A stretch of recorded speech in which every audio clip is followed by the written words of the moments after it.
At 58, I suddenly and quickly started losing weight, but not in a good way. After buying new pants for the third time in just a few months, I knew something was wrong. I was tired, irritable all the time. I was hungry and was eating everything I could find, but I still was losing weight. I couldn't figure it out.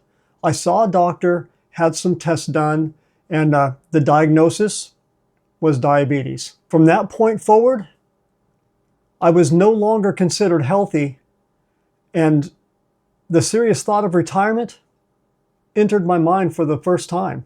Today, I want to share with you how I rebuilt my health, my confidence, and even more importantly, my life. Hello, everyone. I'm Jim, and if you're new, welcome to my channel.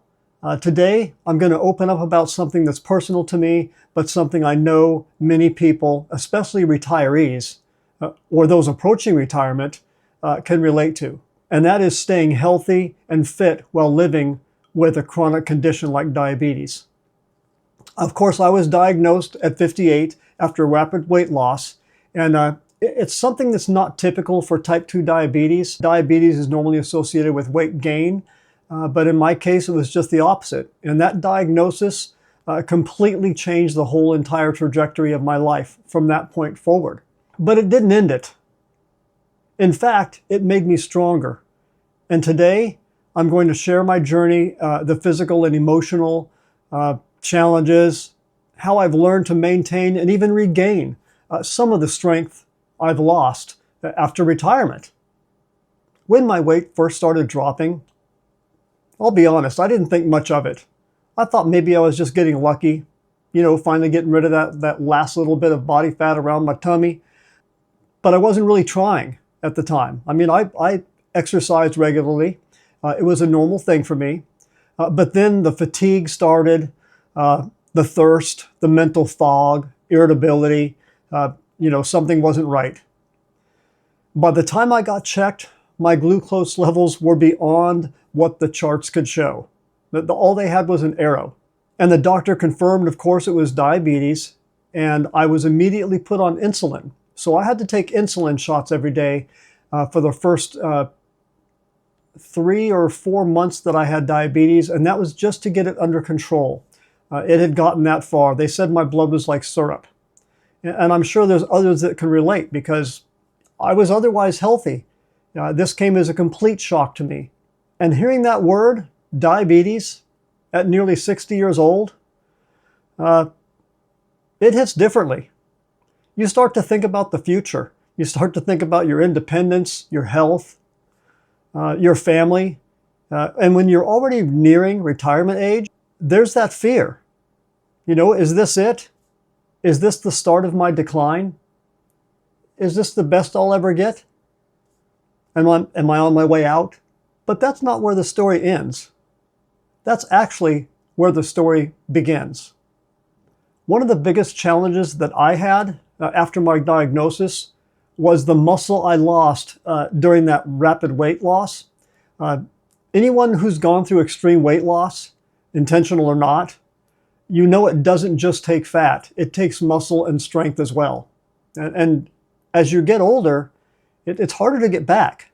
And for seniors nearing retirement, it's not optional. It's essential. You have to maintain your strength. But here's some of the things that helped me. Number one, strength training.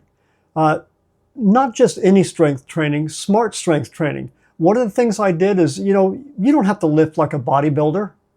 I did body weight training or body weight exercises, push-ups, planks, those kind of things. And it doesn't have to be to muscle failure every time. And that was important. That was the first thing that I started doing because I had to find some way to rebuild the muscle. Now, the downside was with diabetes, it is very difficult to regain muscle once you've lost it. Number two, protein. Timing matters more than the total protein that you bring in each day.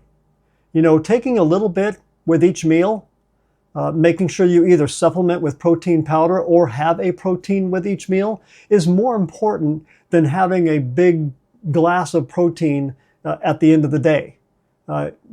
If you're diabetic, you have trouble processing your food into energy anyway, so a little bit over the course of time is much better than a whole bunch at one time. And that's just another thing that's helped me. That was number 2.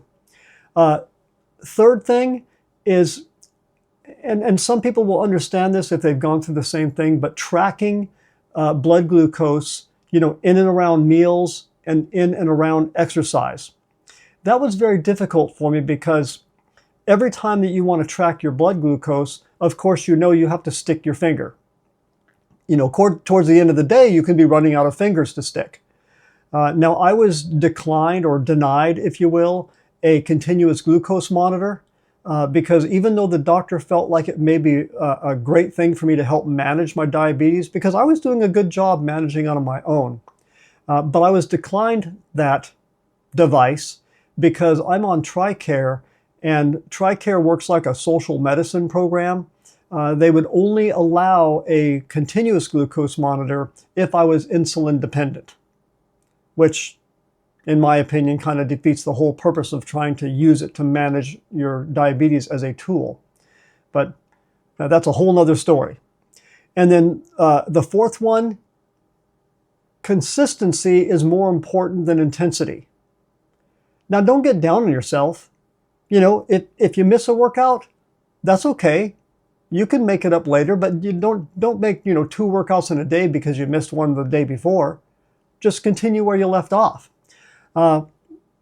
If you only get 10 minutes in a day, that's still 10 minutes. It still counts as long as you're doing something every day. And that's what really helped me out, because there were times when I would not be able to go walking, and I would feel guilty. I'd feel like I'm not doing everything I can to manage my life now. Small wins, hey, they add up. Especially when you're over 60, every little bit counts. So don't sweat the small stuff, and it's all small stuff. The small gains matter. So that's the physical side of managing diabetes. Now there's also a psychological side, or a mental side, if you will. I want to talk honestly about the part people don't normally talk about, and that is the emotional side of managing diabetes, especially when you're older or retired. It becomes increasingly difficult when your schedule changes, your body is aging, you just don't have the energy you used to have anymore. So body image changes. I'm no spring chicken anymore. And this is something that affected me quite a bit. After the weight loss, I didn't like how I looked, and I sometimes still don't like how I look. I lost a lot of muscle mass, and so that was very difficult for me. I used to be looking decent to all of a sudden I looked frail. I no longer looked fit anymore, and I could see it, and that takes a toll on you mentally. It took time for me to accept how my body was changing, not only from diabetes, but also as I was aging. Once you approach about 60 years old, your body starts to change in ways that you may not like, but it is what it is. And then I finally had to realize that, those changes, that's part of life. It doesn't define me. It doesn't define who I am. I'm still the same person. Maybe my body just looks a little bit different now. Motivation struggles. I struggled quite a bit with motivation because there's times when you just wake up and say, I'm not sure if I can do this today. I don't have the energy. I want to give up. So that's where small wins over time are much better than going for the one big win. Small wins are always better than one big win.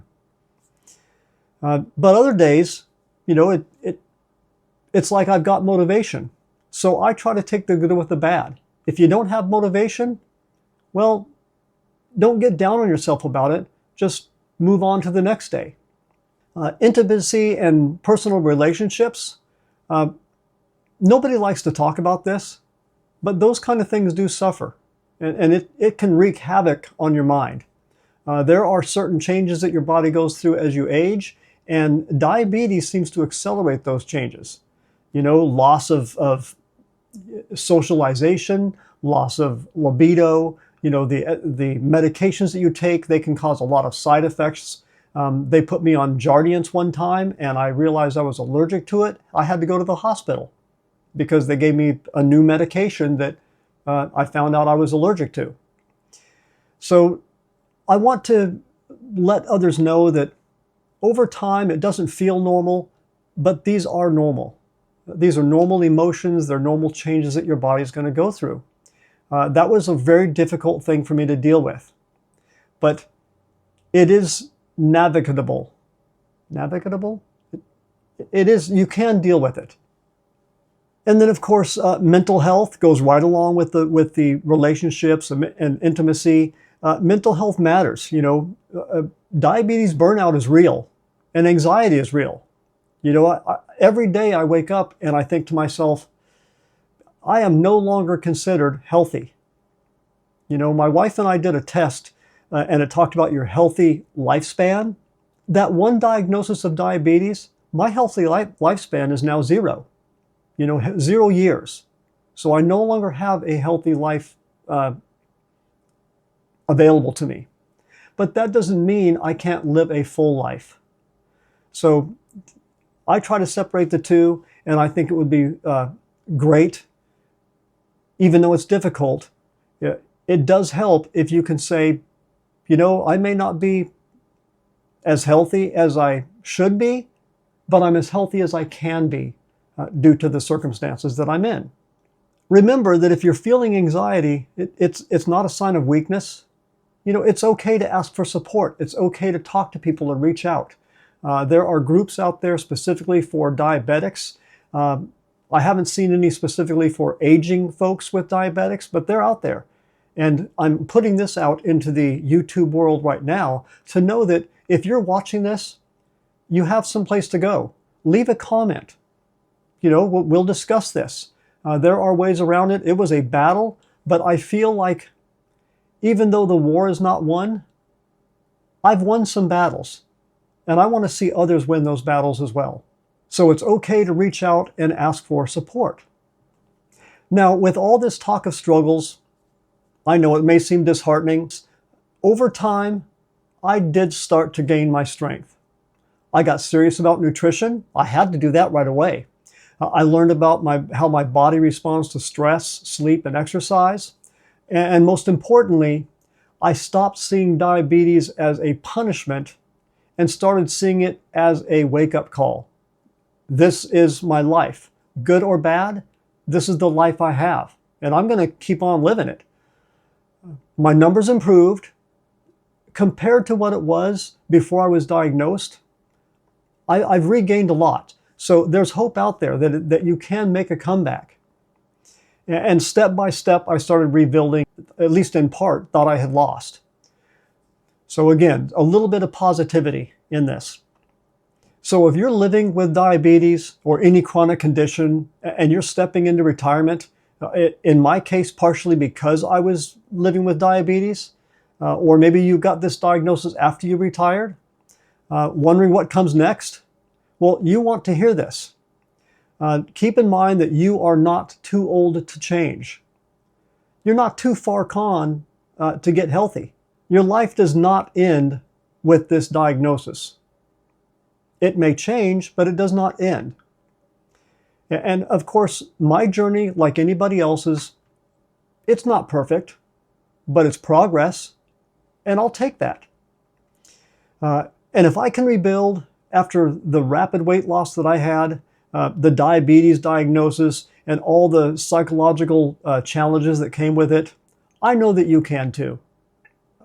So if this is you, thanks for watching. If you found this helpful or inspiring, give the video a like. Maybe you can subscribe. Send me a comment.